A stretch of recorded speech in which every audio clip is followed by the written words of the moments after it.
So one of the questions which I'm often asked, particularly again by new investors, is what do they need to do about proof of funds when they're making an offer? And this is kind of like one of those sort of chicken and egg things, because they go off looking for properties, not necessarily sure that they can buy a property. And I would imagine that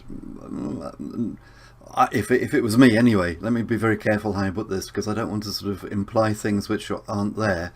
But for the mortgage broking profession, you don't necessarily want to be dealing with people who at that time they're not sure whether they can get the money because they haven't gone to look for a property. So how does that work in practice? What's the best way for somebody who's starting? Do they talk to you first or find the property first? I would prefer to talk to somebody first to establish viability and likelihood of them qualifying for a buy-to-let mortgage, be it in their personal name or through a limited company. I think that's important to have a quick chat. I'm happy to do that. Set up a telephone discussion. Probably take no more than half an hour. And, for all your readers and followers, delighted to do that, to continue to do that. The decision in principle, once we get there, assuming we've checked viability, checked, they're going to qualify for the various buy-to-let products. Decision in principle, generally speaking, is better if we have the property details. For the very simple reason being, we can do a desktop assessment of the property, because not every property is going to be suitable for buy-to-let lending purposes. It might be a habitability issue. There could be an EPC issue or a construction issue. We're not surveyors, but we can have a quick look to check, just through a rudimentary desktop assessment, so it's not 100% fail-safe. But having the property details on a decision in principle, in my view, carries a lot more weight than a simple letter with no property details saying we're going to give you whatever the figure is, because a decision in principle, generally speaking, only lasts 28 days. Most agents I've spoken to pretty much all in one property details specific, more importantly, the name of the borrower. And I have had a number of occasions where people who are wanting to set up a limited company want to get a DIP, which decision principle, before the limited company, and that's impossible because we need the limited company set up before we can submit decision principle. Yeah, well, that makes a lot of sense.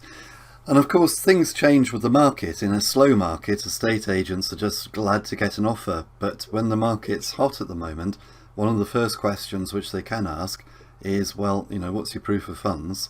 So would you suggest somebody coming to you before they make the offer or after they've made the offer? Because it could well be that when they make the offer, the estate agent may say, well, where's your DIP? So, yeah, no, it's all fair points. For me, and this is just personal opinion, I would recommend getting a DIP done before they make a formal offer. Yeah. But I would recommend they identify a suitable property. Yeah. We can edit the DIP, but what I would recommend is that we go in at the top price they're prepared to pay for the property, because it then doesn't have to be rescored if we're going for a lower loan amount. But if we're applying for a higher loan amount, then it will be it'll have to be rescored and reassessed. So I would almost certainly always suggest doing at the top price, and then once your offer is accepted, we can then edit it before we send it for full application. That's interesting. That is interesting. And just my bad really, but just for anybody who's watching this thinking, what's this DIP thing they keep talking about? What is a DIP? Decision principle. Yeah. Sometimes referred to as an AIP. Yeah. Which means the same thing in agreement in principle, decision principle. A couple of things I'd like to point out. A DIP or an AIP, they're not 100% certainty of offer of finance. It's basically credit scored, approval in principle, and it is subject to valuation and full application assessment. So it's an indication that the lender's prepared to give you the money. It's not 100% fancy. No, absolutely. I like your idea of actually using the sort of like the maximum asking price. I mean, presumably if it's a hot market and you're somewhere like London, would you even add sort of 5 or 10% on just in case you have to bid over the top of the asking price?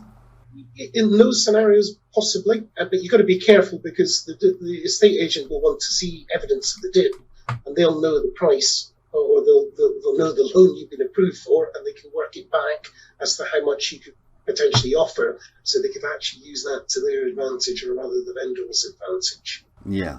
And presumably also, as you say, you would only do this when you're genuinely going to make an offer. I mean, what you wouldn't want as a broker is somebody to go to the estate agents on a Saturday morning, come away with 20 details and send you 20 lots of details just in case they make an offer.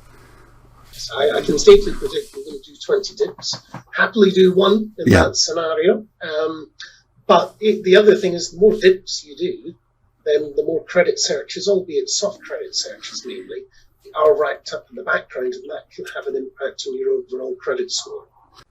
And if you come over to my website, www.thepropertyteacher.co.uk, and click on Learning with Peter, you'll find loads of great resources, including my best-selling home study course, The Successful Property Investor's Strategy Workshop, in which I'll take you through how I started my property business with literally none of my own money and bought £2 million worth of property in just 4 years and replaced my day job with passive income from the portfolio. It took me 4 years of trial and error to learn the best way to do this, but because I'm going to show you everything I did right so that you can copy it, and everything I did wrong so that you can avoid it, I'm sure you can achieve far more than me and far more quickly. So please visit my website for full details of this and all of my other resources.